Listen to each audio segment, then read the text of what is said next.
I think it's an incredibly inspiring story.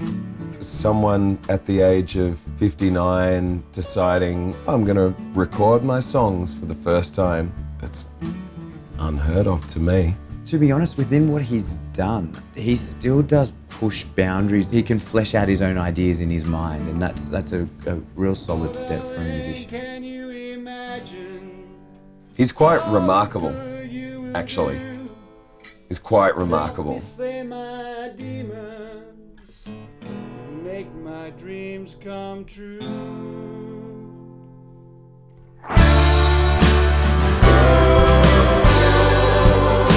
Well, my relationship with music began as a young guy when I bought my guitar in my late teens. It was a Maiden guitar, and I had it made because I'm a left-hander. And I remember spending every cent I had at the time to get this guitar, so it's probably my favourite possession. As a musician, I'm a pretty average musician, having not really developed the discipline required to play in a band, which I didn't do. Used to play with my friends, but we just do that for fun. Took a few lessons as a young guy just to get the hang of the guitar, but really been self-taught. I'd always had tunes coming to mind. Over the years I'd had a couple of attempts, but yeah, I guess life got in the way. Busy with family, work, that seemed to be much more important than just amusing myself with my guitar. Well, I joined insurance following a career in engineering, and I was recruited by the insurance industry, but I do miss civil engineering at times. I think the frustration is with my current role is that I don't actually create anything, and I miss that satisfaction of creating something and seeing something by design being built. I think as I started to approach my 60s, I started to have a really strong want to write my own songs and record them. You're not sure if your songs are of a good quality or not, and so I was very apprehensive. I kind of had to push myself to do it. If I didn't do something at that point, I'd probably lose the opportunity. And I thought, well, if I want to make music, I should go and find a record producer. When we first met, he didn't fill me with a lot of confidence the way he spoke. Yeah, pretty embarrassing, that first meeting with Michael. I don't know what I was thinking, but I didn't bring the guitar. And I said, okay, well, play me your stuff. And he said, oh, I didn't bring a guitar. And I've got 1,000 guitars here. And he said, no, I'm left-handed. So I think he was looking at me thinking, wonder how serious this guy really is. So it wasn't a great start. Anyway, Michael said, look, what we'll do is you book the studio for a day and come down and we'll just see what happens. We'll see what happens. Fast forward to the first session, and he came in, and we had the best day. And I played my song, and to my great relief, Michael enjoyed the song. It was clear from that moment onwards that when we first sat down and said, okay, well, let's do one track and see how it goes, it was going to be more than one track. Yeah, pretty well life-changing listening to that song for the first time. I didn't really play it to family and friends immediately. Sort of just got used to the idea of having it, and then we made another couple of songs. And then Tracey-Ann, my partner, fiancée now, and I had a dinner party, and we invited some friends around and we played these songs to them. And one of my friends said, look, don't take this the wrong way, but that's good. That's actually good. So I think, thanks. I met Tracey-Ann at a salsa dancing class. We started going out, and Tracey-Ann came round to my place one time, saw the guitar in the corner and asked me if I'd play guitar, and she pretty well insisted I play a song for her, which I did. It was fascinating because I saw the guitar and I instantly thought, that makes you a bit different. And he got it out and I thought, wow, he can play and sing. As most couples do, we went through good times and bad times, and I sat down with him and he said, all I really want to do is make music. And then he went on to the next step and found Michael, and the whole thing blossomed. Our weekly session has become something that we look forward to, and we've done, I think, 50-something songs now, which is crazy. What we like to do is I like to first off tell Michael the story of the song and how I came to write it and what it meant to me. From that moment, the ideas are starting to flow, you know, which I love. I don't think I've ever said, oh, you know, we could do this, and for Jim to go, he always says, oh, wow, that sounds fantastic. So he's, in so many ways, he's a dream client. Pretty well know our roles now. My role is primarily to write the song and give the environment to create the right mood for the song. And now Tracey-Ann has become so integral to the process, and we also use a delightful young man by the name of Daniel Romeo. And the four of us truly collaborate over the song.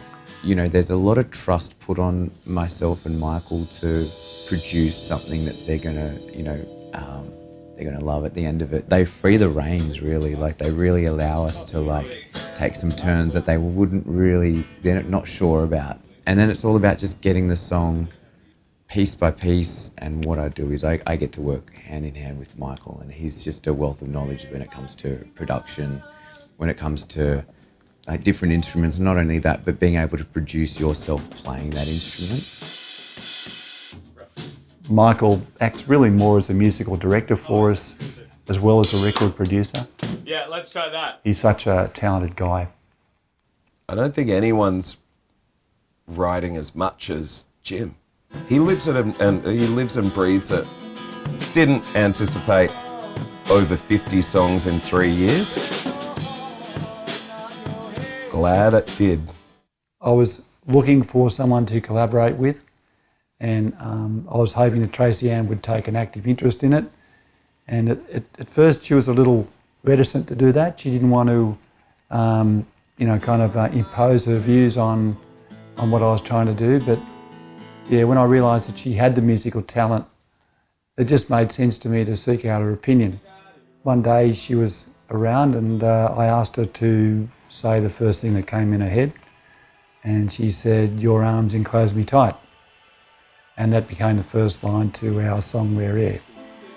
Jim was like, so I've written a song for Tracey-Ann to sing. And it was a funny reaction. He looked at me and he said, "What, your girlfriend?" You know, he was very cool about it, and you know, he knows that I'm not going to just poo-poo an idea for the sake of it. She came in and she sang a guide vocal for it, and the look on Michael's face was priceless. He just turned around and he's just looking at me going, I think I turned around and said, mate, she's better than you. And he laughed and he went, yeah. One thing I particularly like is when we go into the studio and we record the music, and that's all great. And then we come home and we wait.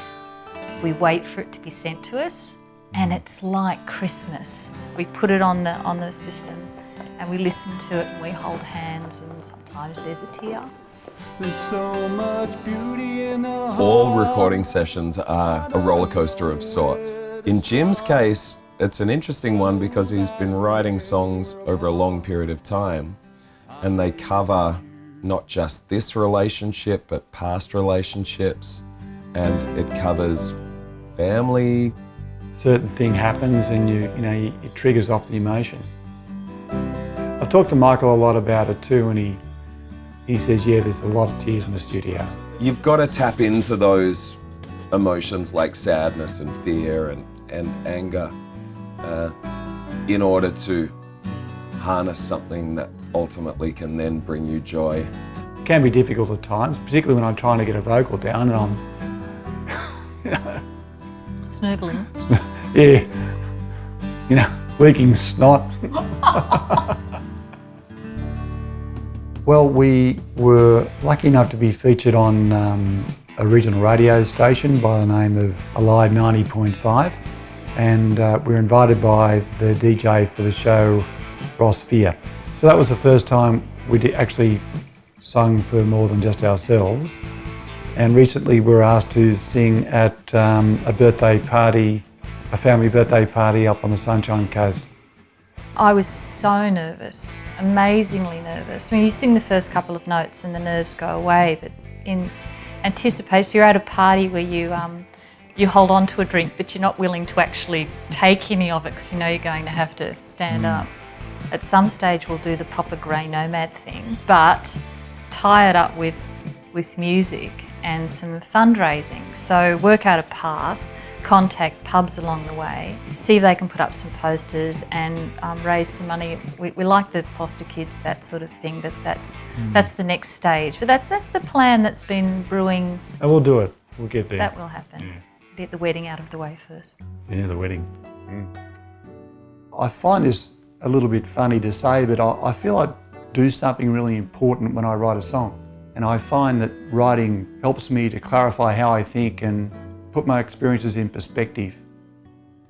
And when I turn that into a song and it works, I find that an incredibly satisfying feeling.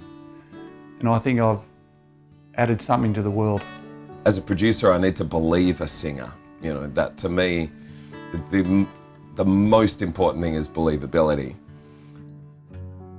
Which is why you can have people like Bob Dylan be one of the greatest singers of all time, even though he doesn't have that ability to vocalize like a Mariah Carey or a Beyonce. But man, he communicates and he breaks your heart. And I think that's what Jim has managed to pull off a bunch of times. Music brings people together and it takes away the differences. I'm on my 60s, Michael's in his 40s, Daniel's in his 30s. I could tell you where Tracey-Ann is, but I might get in trouble for that. But when we're together in the studio, all those differences melt away. It's all about the song, the music we're creating. So I think it's a great changer. I think not to have music in one's life is very sad.